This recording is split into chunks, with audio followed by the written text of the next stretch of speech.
નમસ્કાર, આપ જોઈ રહ્યા છો ન્યૂઝ 18 ગુજરાતી. આપની સાથે હું છું વિધાતા. મહત્વના સમાચારથી શરૂઆત કરી. જમ્મુ કાશ્મીરના કુપવાડાના હંદવાડામાં અથડામણ સર્જાઈ છે. સેનાએ 2 આતંકવાદીઓને ઠાર કરી દીધા છે. તો સેનાના જવાનો અને આતંકવાદીઓ વચ્ચે મુઠભેડ ચાલી રહી હતી. ઘર્ષણ સર્જાયું હતું, જેમાં સેનાએ 2 આતંકવાદીઓને ઠાર કરી દીધા છે. તો હજુ પણ 2 થી 3 આતંકવાદીઓ છુપાયા હોવાની માહિતી મળી રહી છે અને તેના કારણે હાલમાં સેનાનું સર્ચ ઓપરેશન ચાલી રહ્યું છે.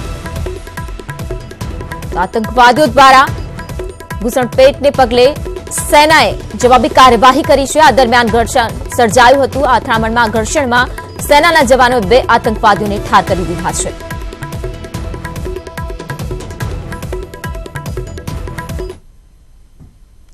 તો બીજી બાજુ પાકિસ્તાન તરફથી સતત સીઝફાયરનું ઉલ્લંઘન થઈ રહ્યું છે. ઉરીના કમલકોટ વિસ્તારમાં ગોળીબારી થઈ રહી છે. પાકિસ્તાની ગોળીબારીમાં એક વ્યક્તિ ઇજાગ્રસ્ત થયો હોવાની માહિતી મળી રહી છે. તો ભારત તરફથી પણ જવાબી કાર્યવાહી જોવા મળી રહી છે. ઉરીના કમલકોટ વિસ્તારમાં પાકિસ્તાની નાપાક કરતૂતો યથાવત છે. સીઝફાયરનું ઉલ્લંઘન થઈ રહ્યું છે. આ સાથે સાથે સતત ગોળીબારી થઈ રહી છે, ફાયરિંગ થઈ રહ્યું છે, જેમાં એક વ્યક્તિ ઘાયલ થયો છે. તો ભારત પણ જવાબી કાર્યવાહી કરી રહ્યું છે. અને હવે વાત ભારતીય પાયલટની.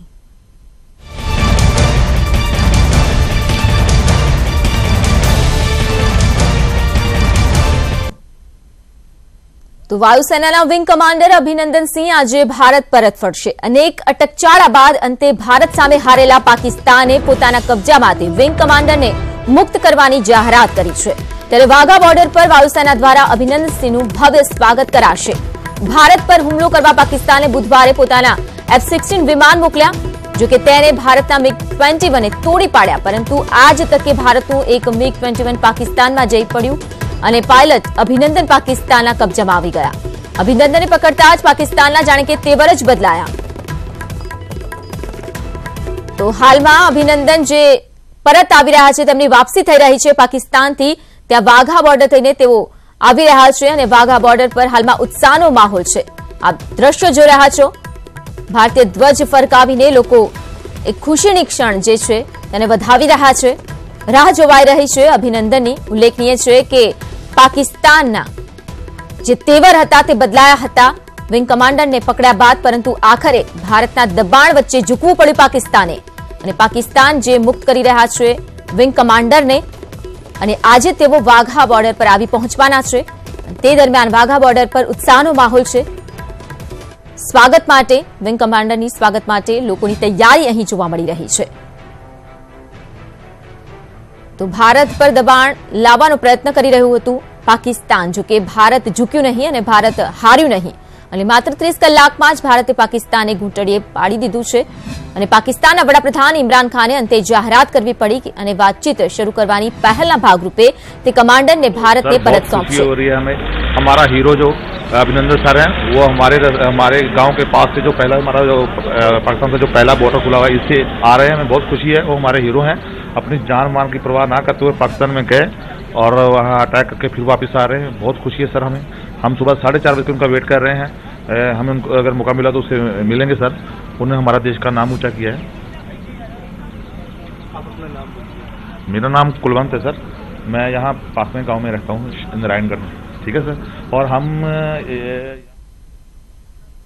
તો જેમ જોયું, વાઘા બોર્ડર પર ઉત્સાહિત છે લોકો અને કહેવું છે કે હીરો છે અમારા માટે વિંગ કમાન્ડર અભિનંદન સિંહ. તેમને આવકારવા માટે, તેમનું સ્વાગત કરવા માટે લોકોમાં ઉત્સાહનો માહોલ જોવા મળી રહ્યો છે. તો સવારે 4 વાગ્યાથી લોકો ઊભા છે રાહ જોઈને કે આખરે ક્યારે વાપસી થાય વિંગ કમાન્ડરની. તો ખાસ હીરો બની ગયા છે વિંગ કમાન્ડર ભારત માટે, ભારતની જનતા માટે, અને તે માટે જ લોકોમાં આટલો ઉત્સાહ જોવા મળી રહ્યો છે. વાઘા બોર્ડર પર વાયુસેના ભવ્ય સ્વાગત કરશે, પરંતુ તેની સાથે સાથે સામાન્ય પબ્લિક પણ ઉપસ્થિત છે અને રાહ જોઈ રહી છે વિંગ કમાન્ડર અભિનંદન સિંહની.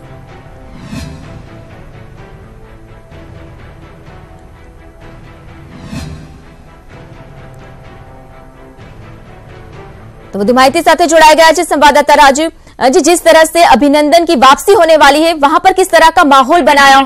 जी जी, जो भारत पाकिस्तान सीमा पर अटारी वादा जो पॉइंट चेक पोस्ट है, वहां पर अगर हम हर रोज की बात करें तो 10 बजे वो दोनों मुल्कों के जो गेट है वो खोले जाते हैं और 10 बजे से 4 बजे तक वो गेट खुले रहते हैं। जो आम लोग जो नागरिक है भारत के या पाकिस्तान से, वो उस रास्ते से जाते हैं। लेकिन कैप्टन जिस तरह के कमांडर अभिनंदन की बात करें तो उनको आला अधिकारी वहां तक पहुंचेंगे और भारत की तरफ से भी जो वायुसेना के उच्च अधिकारी हैं, अधिकारी हैं, उनको किया है। तो तैयारियां यहाँ पर जो है प्रशासन और बीएसएफ की तरफ से मुकम्मल की गई है। लेकिन अभी तक ये कोई मैसेज नहीं आया कि किस समय पर वो आएंगे, पर ये अंदाजा लगाया गया है कि 12 से 1 बजे के बीच वो अटारी सीमा क्रॉस करते भारत में। बिल्कुल से राजीव, वहां पर जो जश्न का माहौल बना हुआ है, साथ ही में लोग भी उत्साहित है कि कब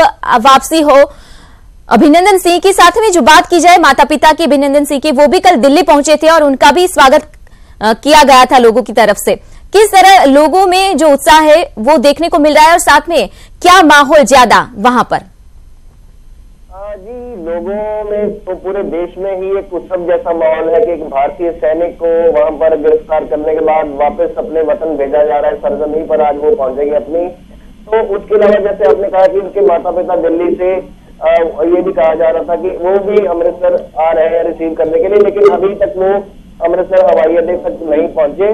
हो सकता कि कुछ घंटों में वो यहाँ पहुंच जाए। और वादा पथ पर सुबह ऐसा कोई माहौल नहीं होता कि भीड़ वहां जुड़ने की होती है। तो 2 बजे बाद जो लोग रोज परेड देखने के लिए आते हैं, तो वो जोश आने वाला होगा कि भारतीय सीमा पर जो परेड होती है वहां पर पूरे देश के अलावा पूरे विश्व से लोग वहां पर पहुंचे हैं। तो अपने सैनिक की वापसी पर आज एक ऐसा जोश वहां पर देखने को मिलेगा, वो भी एक तस्वीर जो है जरूर देख पा रही होगी आज। जी, धन्यवाद राजीव जानकारी के लिए। તો ખાસ કરીને અભિનંદન સિંહના માતા પિતા પણ ગઈકાલે રાત્રે જ દિલ્હી પહોંચી ગયા હતા, જ્યારે અભિનંદન સિંહની વાપસી થઈ રહી છે, દેશમાં ઉત્સાહનો માહોલ જોવા મળી રહ્યો છે।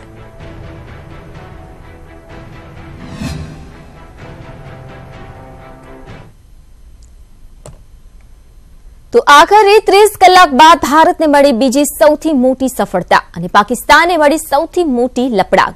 વાત ભારતના અભિનંદનની, જે બસ થોડા જ કલાકોમાં ફરી ભારત આવશે।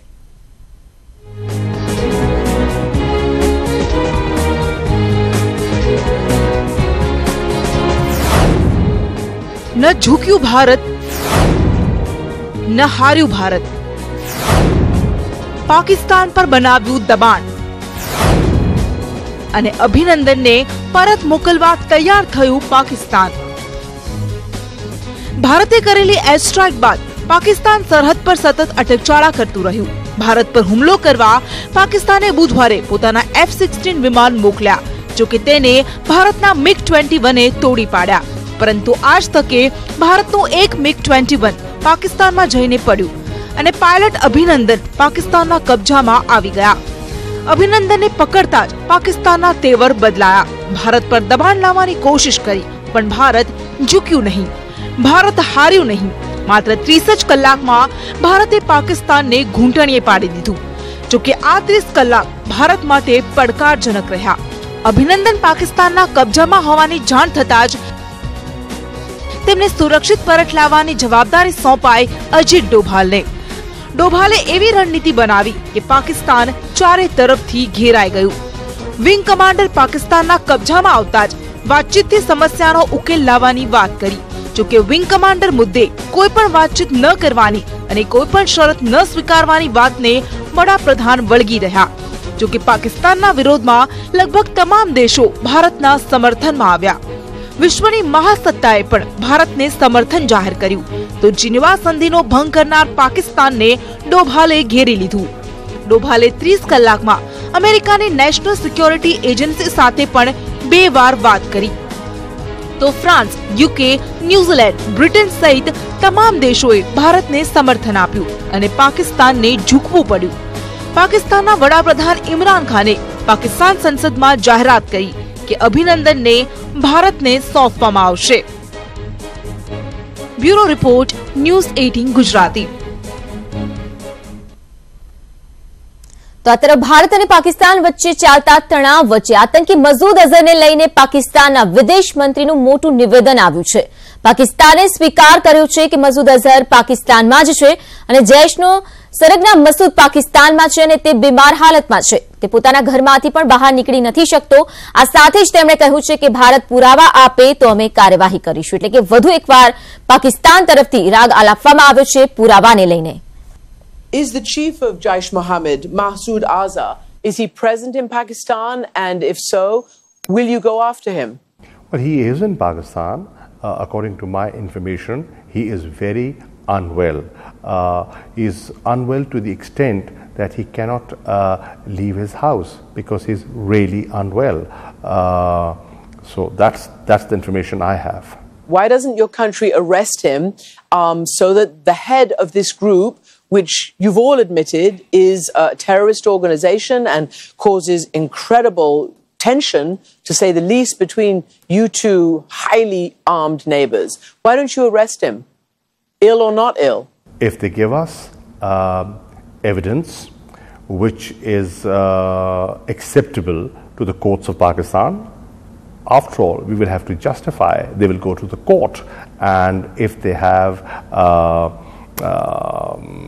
solid, inalienable evidence, share it with us so that we can convince the people and we can convince the independent judiciary of Pakistan.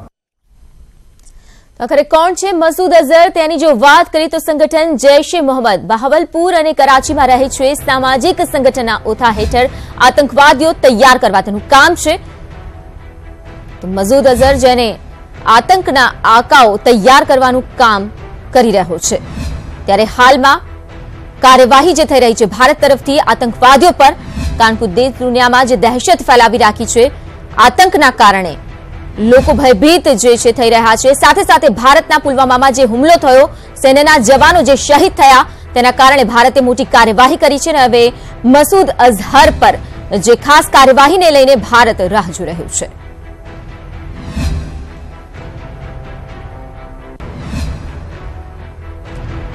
તો 18 સપ્ટેમ્બર 2016 ઉરીમાં આતંકી હુમલો કર્યો હતો જેમાં 19 જવાન શહીદ થયા હતા. 2 જાન્યુઆરી 2016માં પઠાણકોટમાં વાયુસેનાના ઠેકાણા પર પણ હુમલાની ઘટના બની હતી. જૈશ એ મોહમ્મદના આ પાપ છે. 13 ડિસેમ્બર 2001માં સંસદ પર હુમલો થયો હતો. 1 ઓક્ટોબર 2001માં જમ્મુ કાશ્મીર વિધાનસભા પર હુમલો થયો હતો જેમાં 38 લોકોના મોત થયા હતા. તો ઉરીમાં આતંકવાદી હુમલો, 19 જવાનો જે શહીદ થયા હતા. 18 સપ્ટેમ્બર 2016માં હુમલો કરવામાં આવ્યો હતો તેમાં પણ જૈશનો જ હાથ હતો. આ સિવાય પણ ઘણા બધા આતંકવાદી જે ઘટનાક્રમો રહ્યા છે તે જૈશના પાપે જ થયા છે અને હવે આ આતંકવાદીનો જે આકા છે જે મસૂદ અઝહર છે તેને નિસ્તાબૂત કરવા, નષ્ટ કરવાને લઈને કાર્યવાહી થાય તેવી દેશ દુનિયામાં માંગ છે. આગળ વધી સમજોતા એક્સપ્રેસ રદ થતા મુસાફરો મુશ્કેલીમાં મુકાઈ ગયા છે. લાહોરમાં મુસાફરો ફસાઈ ગયા છે. ભારતીય મુસાફરો જેઓ અટવાઈ ગયા છે. પાકિસ્તાને સમજોતા એક્સપ્રેસ રદ કરી છે. તો 35 જેટલા મુસાફરો લાહોર રેલવે સ્ટેશન પર ફસાયા છે. આમાંથી કેટલાક મુસાફરોના વિઝા કાલે પૂર્ણ થઈ રહ્યા છે જેના કારણે વધુ મુશ્કેલી આ મુસાફરો પર જાણે કે આવી પડી છે. પાકિસ્તાન તરફથી સમજોતા એક્સપ્રેસ જે રદ કરવામાં આવી છે તેમાં ભારતીય મુસાફરો અટવાઈ ગયા છે, મુશ્કેલીમાં મુકાઈ ગયા છે. તો 35 જેટલા મુસાફરો લાહોર રેલવે સ્ટેશન પર ફસાયા છે.